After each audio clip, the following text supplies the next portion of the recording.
Bonjour tout le monde. Peut-on se faire un portefeuille avec des actions de droite? Peut-on se faire un portefeuille avec des actions de gauche?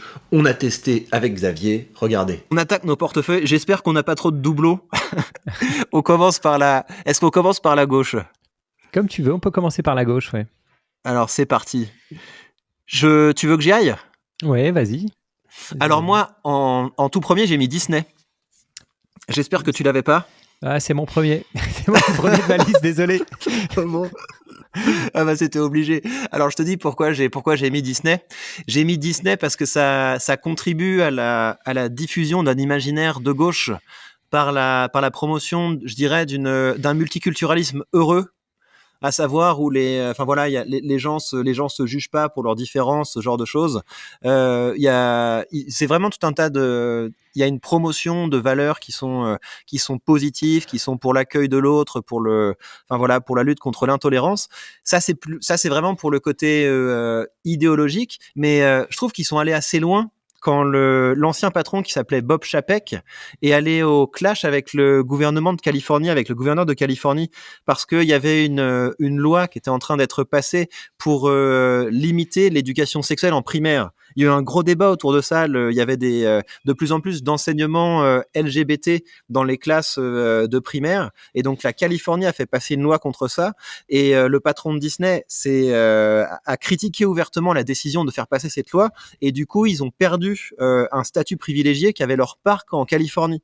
Donc, ça veut dire qu'ils ont pris une position de principe qui nuisait, disons, au bien-être de leur business.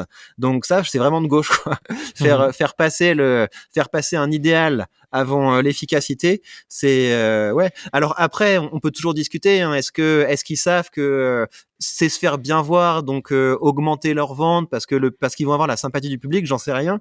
Mais en tout cas, on a quelque chose d'assez concret qui montre il y a un conflit entre leur prise de position éthique et l'efficacité de leur business.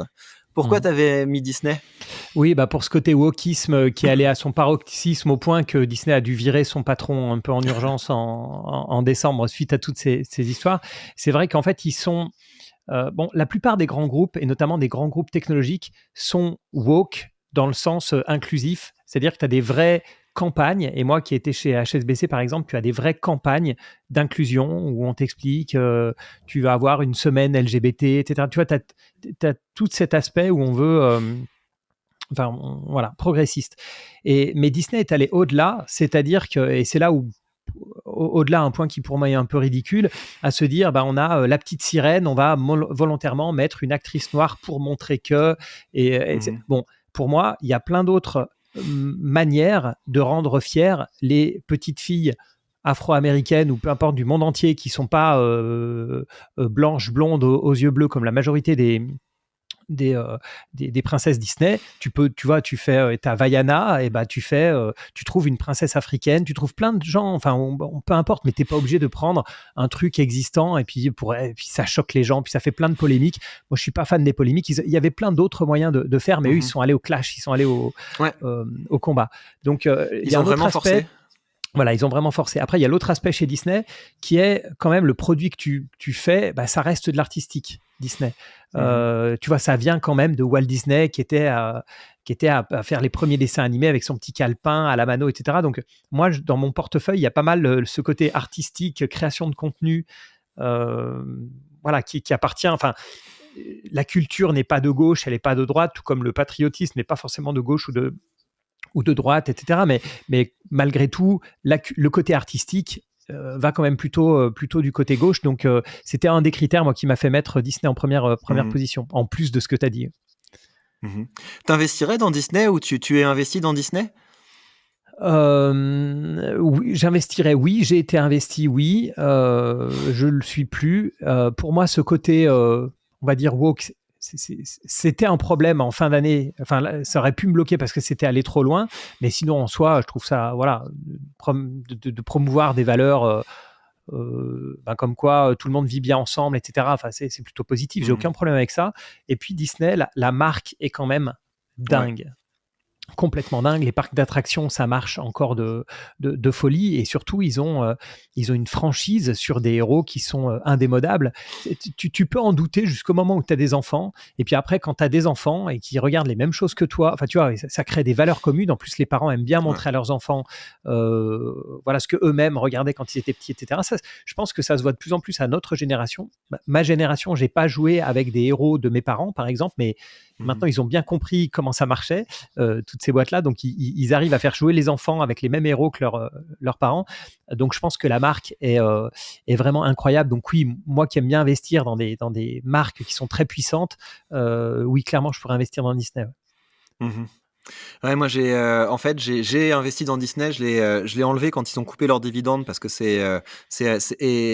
mais c'est là que je me suis dit que j'ai fait une erreur parce que en fait elle était aux alentours de $100 quand je l'ai vendue, et après elle a tapé des pointes aux alentours de ça a dû monter à 170, 180 avant de connaître l'Apocalypse. Toutes les boîtes de contenu se sont mangées un gros crash au début de l'année dernière. Netflix a plongé, Comcast a plongé, YouTube aussi était pas en forme. Il y a eu mais je crois qu'il y a vraiment un lien entre les menaces de récession et dépenses publicitaires, et donc ces boîtes de contenu souffrent énormément. Et là, Disney me réintéresse parce qu'il commence à discuter de remettre le dividende. Et en plus, j'aime bien. En fait, pareil, je suis tout à fait les dessins animés Disney me touchent. La première chanson que ma fille a chantée, c'était le truc de la Reine des Neiges. Et ça a été un cauchemar. Je lui ai mis une fois. C'est rentré dans la tête, et aujourd'hui je l'entends des fois dire libéré. Enfin, elle l'entend une fois, c'est rentré dans la tête. Donc on se rend compte de la puissance de cette marque pour faire rêver les petits enfants. Donc ouais, c'est un dossier que je suis en tout cas. Deuxième position, est-ce que tu veux peut-être commencer comme ça, je te coupe pas l'herbe sous le pied sur Darwin même. Un peu ma deuxième position, elle ressemble, c'est Netflix. Donc pour le côté créateur à nouveau, son patron, ou créateur en tout cas, Reed Hastings, c'est très très démocrate. C'est un peu la même veine que Disney. Donc, et puis le côté vraiment, pour moi c'est important, le côté artistique aussi. C'est pas juste autant Disney que Netflix. Netflix, c'est pas que juste une plateforme qui va partager du contenu. Ils créent énormément, ils mettent des milliards et des milliards. D'ailleurs, c'est plutôt un problème qu'autre chose dans la création de leur propre contenu. Donc voilà, je me dis que ça correspond plutôt aux valeurs de gauche. En plus, toutes ces boîtes les boîtes de tech dans l'ensemble, ils prennent extrêmement soin de leurs employés. On n'est pas chez Nike, hein. Je veux dire, ils ont tous des avantages énormes, ils travaillent tous, ils ont des horaires globalement très aménagés, etc. Ils sont très très bien. Alors c'est sûr qu'ils sont tous dans la Silicon Valley, dans l'ensemble, c'est pas non plus comme s'ils allaient créer des super jobs à l'autre bout du monde, hein, mais bon, malgré tout, ils ont une vraie conscience qu'une boîte, ça n'a pas que des actionnaires, mais aussi des employés. D'ailleurs, je suis actionnaire de Netflix depuis que ça s'est pas mal pété la figure. Enfin, je l'étais avant, après j'étais sorti, je suis rentré sur des points bas. Donc voilà Netflix. Et j'en profite avec ma troisième, qui est pour moi peut-être la meilleure des trois, qui est aussi une position de mon portefeuille, qui est Adobe. Adobe qui fait donc beaucoup d'outils de Photoshop, Adobe Premiere Pro sur lequel je fais mes montages, etc. Et là, pour le coup, c'est vraiment des outils qui sont pour les créatifs. C'est des outils pour Photoshop, pour des monteurs vidéo, pour les gens qui font les vidéos, etc. Donc ça fait vraiment partie du monde des créatifs. Tous les créatifs, avec leur immense Mac, ils travaillent sur leurs immenses écrans pour faire les montages ou du Photoshop. Et ils ont la suite Adobe, et il se trouve qu'en plus ça fait partie de ces entreprises qui sont très inclusives, voilà, vraiment les valeurs classiques. Alors à nouveau, j'aime pas le terme woke, mais bon, je vais l'employer parce qu'aux États-Unis ils emploient que ça.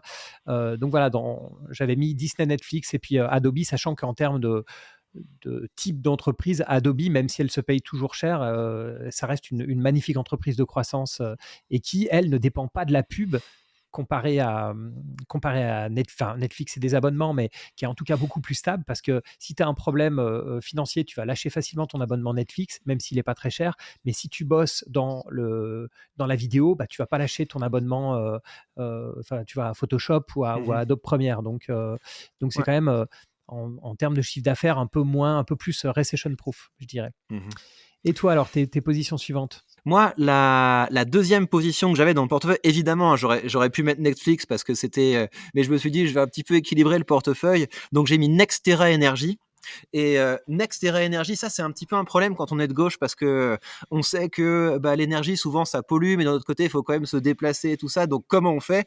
Et avec NextEra Energy, vous pouvez investir dans l'énergie en vous donnant plutôt bonne conscience. C'est déjà c'est une des plus grosses boîtes d'énergie au monde. Donc c'est quand même intéressant, principalement du nucléaire. Et c'est le plus gros producteur d'énergie solaire aux États-Unis, et c'est aussi un gros producteur d'énergie éolienne et un peu de gaz naturel sinon. Donc voilà, très bonne boîte. C'est une boîte que je suis régulièrement parce qu'ils ont une tendance à augmenter régulièrement leurs dividendes. Donc c'est pas mal. Si vous voulez vous exposer au secteur de l'énergie sans passer par Total ou Consolidated Edison, ça peut être une assez bonne idée. Comme d'habitude, je vous rappelle qu'il ne s'agit que d'un petit morceau d'un podcast qui a duré près d'1h30. Vous avez comme d'habitude le lien sous cette vidéo. Je vous invite à regarder ça et surtout à soutenir notre travail. C'est facile, vous pouvez aller sur Apple Podcast, nous laisser un gentil commentaire avec 5 étoiles. Ça nous fait toujours plaisir. Prenez bien soin de vous et on se retrouve très vite pour de prochains contenus.